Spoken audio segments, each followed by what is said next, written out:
Hello, this is Mahlena Ray Johnson with For Nerdy Girls with Mahlena Ray Johnson. That's me. All right, so today we are talking about Remember Who the Real Enemy Is, a quote from Haymitch Abernathy in The Hunger Games, both the book and the movie. It's not Bruno Mars. How to break out of your own box and let your own light shine. So first, who am I? I'm still Mahlena Ray Johnson, and I went to Loyola Marymount University for film school. I went to the University of Southern California for business school, where I got my MBA in marketing, entertainment, and entrepreneurship. And I'm working on my fourth book, Love It a Luau, which is about a refugee suffering from PTSD who is scared to fall in love with a single dad. And over the past 10 years, I have done hundreds of informational interviews and coffee chats and gone to many, many, many networking events. I should also note approximately how many I've done so I can tell you about it, so it doesn't sound like I just went to one event and I said, I know everything I know that there is to know about networking. So I've gone to a variety of networking events over the past 10 years and learned a lot. So that you don't have to go to all of them. You pick the ones you want and you know what to do when you get there. So I'm immensely qualified to help you with networking and making new friends in business as an adult. So today is Saturday, March 10th, 2018. And I didn't think I was going to do a video today because it's Saturday. And I've been trying for March to do videos Monday through Friday every week. But I was struck by inspiration after last night when I was reading an article, which is referenced here, so you can either read along or go read it and then come back so you know what I'm talking about. But the article that I read last night, amongst many others, is called Meshell and Ndegeocello is right about Bruno Mars being karaoke, but I'm bopping anyway, by Michael Arceneaux at the Root. So if you to give you a synopsis of the article, Meshell Ndegeocello did an interview somewhere and said that she thought that Bruno Mars was karaoke music, meaning that the music that he performed was derivative of other people who came before him, and he's just singing along to similar beats. And the writer on The Root talked about how that's true, but he still likes the music that Bruno Mars creates anyway. And I have seen, then the real issue was not so much the article about the interview, but what happened in the comments, which is that it goes to something I mentioned before I was doing videos last year, when there was I don't remember when it was exactly, but someone tweeted that Bruno Mars shouldn't appropriate Black culture for his own gain. And I said in a Facebook post that my family was dealing with some issues of explaining why the light-skinned members of our family are not white, and that is due to white supremacy. And the next topic that would be up for debate is, can Bruno Mars appropriate Black culture if he is descended from Black people in Puerto Rico? So I thought, oh yeah, that would just go away and then it wouldn't come up again. But Bruno Mars has continued to have a higher stature, especially after he won Grammy for Artist of the Year. And I think not Song of the Year. That's a related but different story. And I did not think that I would be referencing Bruno Mars so much, because as I told my spouse this morning, Bruno Mars is like Yogurtland.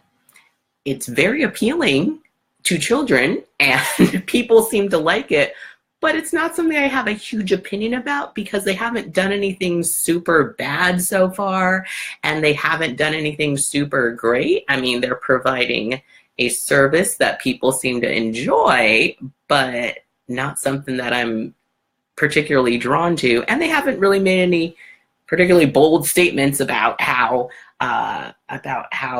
people should be recognized and how the world should work. So I don't have a really strong connection to Bruno Mars or Yogurtland, but people keep bringing him up. And the thing that was striking me, I was trying to figure out as I was reading the article and mostly the comments, was what was going on. So this morning, I was waking up, I was formulating what I'm going to say in the video because I have something to say. What is it? What is it is that there's a box that is crumbling around the concept of race, particularly in America. And it's hard when people have been trained, particularly in this country, to see everything as white or black. And since we have the one drop rule in the United States, mainland, whiteness and blackness have been easier to separate because of how the colonizers determined those distinctions centuries ago. However, as I am reading, I have notes here. The thing that I want you as lady entrepreneurs and professional creative women to take from this story that I'm going to get into a little more is that conforming to boxes that people created hundreds of years ago makes it very difficult for you to succeed, especially if you first try to put yourself in that box. That's hard. But putting other people in those boxes also makes it harder for you to succeed because you're so concerned about what someone else is doing. And the problem that I had overall about this is that, before we dive deeper into the minutia, is that it is another source of infighting among marginalized peoples, that there are Black people on the road in other places concerned that Bruno Mars is appropriating Black culture because they have seen how white people have appropriated Black culture, and they are cascading him for it. Admittedly, on the route, there are also extensive articles about Justin Timberlake, and probably articles about Miley Cyrus that have been brought over by very smart brothers. So it's not like this is a subject that is just Bruno Mars centric, but when this comes into play, it really shatters that box that you kind of said that is set as white people are this, Black people are that, white people steal from Black people, but what about all the other people? How do they fit in? So let's go through all the celebrities mentioned. So let's start with Beyonce. Okay, so Beyonce performed with Bruno Mars, and this is what I was trying to say. So this might be a longer video than planned, but the connection with Beyonce is that they performed at the Super Bowl together in 2016. And what I learned about Bruno Mars and Beyonce, not only that they are two of the biggest stars on the planet right now, is that they have been doing this their whole lives. So they have been performing their whole lives, not just performing as people in the world, but like they have been practicing their craft of music and entertainment since they were children. And this isn't someone who just came along, picked up a guitar and just said, I'm going to steal Black culture. This is someone who's been doing this for a long time, and a lot of his music was karaoke music because that's how he performed. He was a wedding singer as a child. So that is part of why Bruno Mars's music sounds the way it is. Second, Cardi B. Now, when I saw the big billboard of him and Cardi B going on tour, I was like, all right, that's fine. Cardi B has clearly said, I'm a Black person. I don't know what everyone's talking about. Clearly, based on her Caribbean roots, she's like, yeah, I'm Black. Why is there a discussion about it? And again, there's this whole discussion of who is Black and why aren't they saying this? And a lot of consternation about people just trying to do their best in a society that is really trying to bring them down. And it's hard when we do this to each other. Okay, Eminem. So I don't understand why there's not more concentration on Eminem, Justin Timberlake, G-Eazy, and Miley Cyrus, and Macklemore. There are some lovely targets out there for all this antipathy of stealing of Black culture. we could focus on those because as I'm going to keep going. So I want to make sure I mention all the celebrities, other Puerto Rican people in pop culture who have been successful include Jennifer Lopez, Ricky Martin. I didn't write Ricky Martin down, but yes, I wrote it down somewhere else. Luis Fonsi, Lin-Manuel Miranda. Okay. They're also there too, and they're also doing various genres, but is there a similar antipathy for them because they're not as successful as Bruno Mars is at the moment? I don't know. And then the police. So Bruno in the article is mentioned as having had a lot of his music influenced by Black artists, and the police, which is like, okay, all right, great. I don't know why people are so mad about that, but all right. So what I wanted, the dig-in that I wanted to get into is that, the fact that there are a lot of things that Bruno Mars could be identified as. I don't know particularly how he identifies himself other than Puerto Rican and Filipino. There's a whole list of things that I read, and of course I didn't have that article pulled up. But I looked into the ethnic makeup of Puerto Rico, as I grew up in St. Thomas, which is right next to Puerto Rico. So I do know I did take Caribbean history in high school, and I learned a lot about Puerto Rico. One of the things I learned from Wikipedia today is that many Puerto Ricans identify themselves as white. However, most Puerto Ricans have some sort of descent from Europeans, especially from Spain and the Canary Islands, North and West Africa, and the Taino people, who are the indigenous people of Puerto Rico. Now, it's one island, there's more white ancestry. One part of the island, there's more black ancestry, and the Taino ancestry is throughout the island. So there's a likelihood that Bruno's father, who is Puerto Rican, has African ancestry. Also, his mother had Filipino ancestry. So if we're just taking those by themselves, not even accounting the many other ancestries that Bruno could identify as, where is he supposed to get his influences from? As an American who grew up in Hawaii, which is a majority-minority state, a title that I don't really like, but it means that there's no majority of ethnic people. There's not one. There's many. There's a plurality. So there's many different ones. Should Bruno Mars just be influenced by people like Ricky Martin and Luis Fonsi and others who came before him from Puerto Rico? Or should he be influenced by the great success of Filipino Americans, like I'm thinking Nicole Scherzinger, Haley Steinfeld, Lea Salonga, and others? There's not that much to draw from. And when there's so many other targets out there that are so ripe for the picking, i.e. Justin Timberlake, why is there so much focus on Bruno Mars and his appropriation?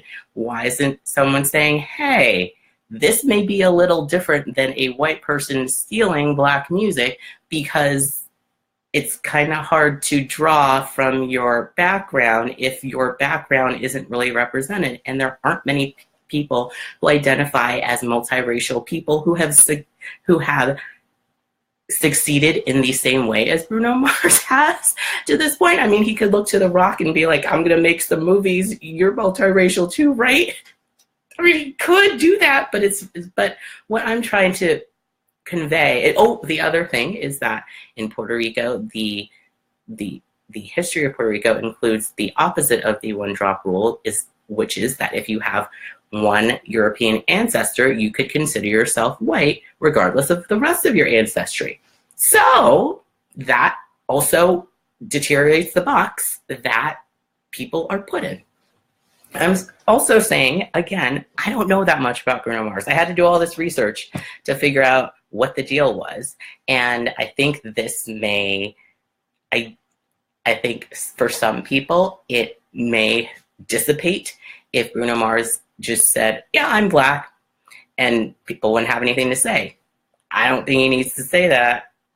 I don't know if it would help anything. I'm pretty sure people would have something to complain about anyway. But again, no one's looking at Bruno Mars and saying, is that a white man? And is he stealing all of our music? Like that's not what's happening. And so I want to encourage you, people out there watching this video, that boxes can really limit your thinking about how people are and who people are and how they move through the world. And admittedly, Bruno Mars's songs are not that innovative. They're definitely catchy, but maybe people can do different things that don't necessarily have to be the deepest of musical entities. Let me make sure that the computer doesn't go off. And I also want, okay. There you go. Okay.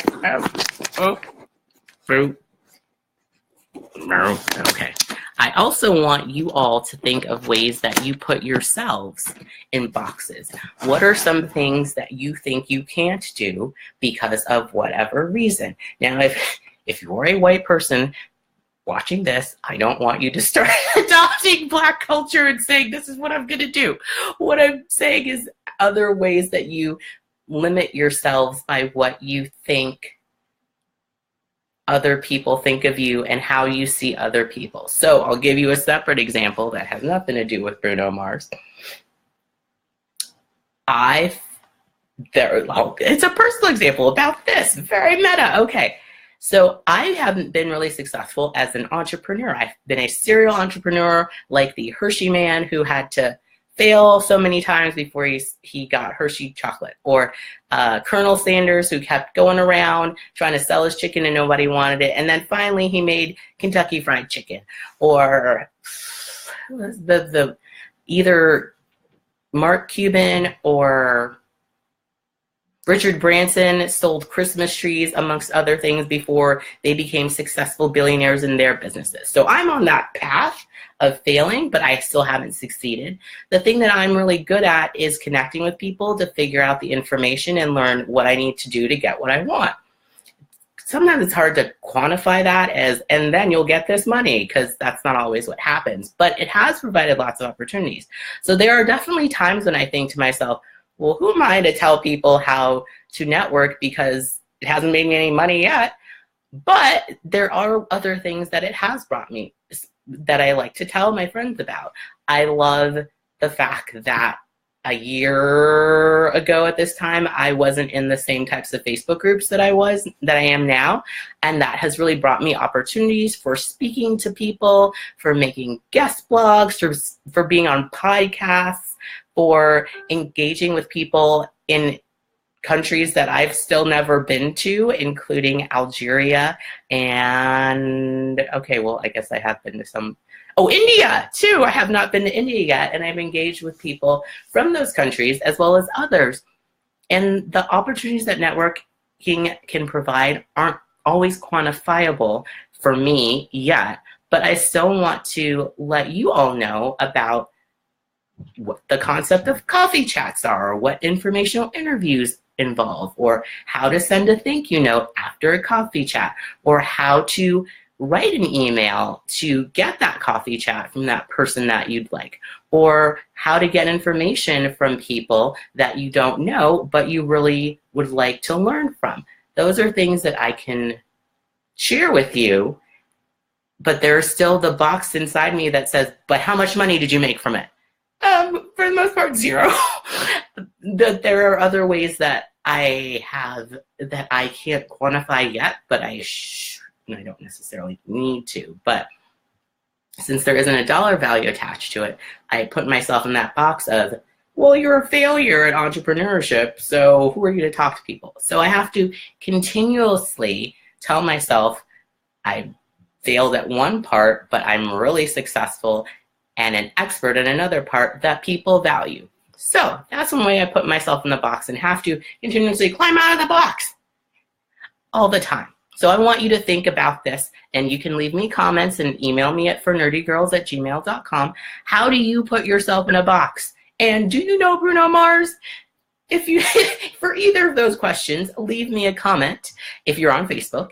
And if you're not on Facebook right now and you're watching this somewhere else, then email me at fornerdygirls@gmail.com. So the question that I want to ask you to ask yourself and let me know is, how do you put yourself in a box? Also, remember who the real enemy is, the patriarchy. I'm planning to smash it, and I need your help. So again, leave me a comment or email me at fornerdygirls@gmail.com. Thanks for watching. Bye-bye.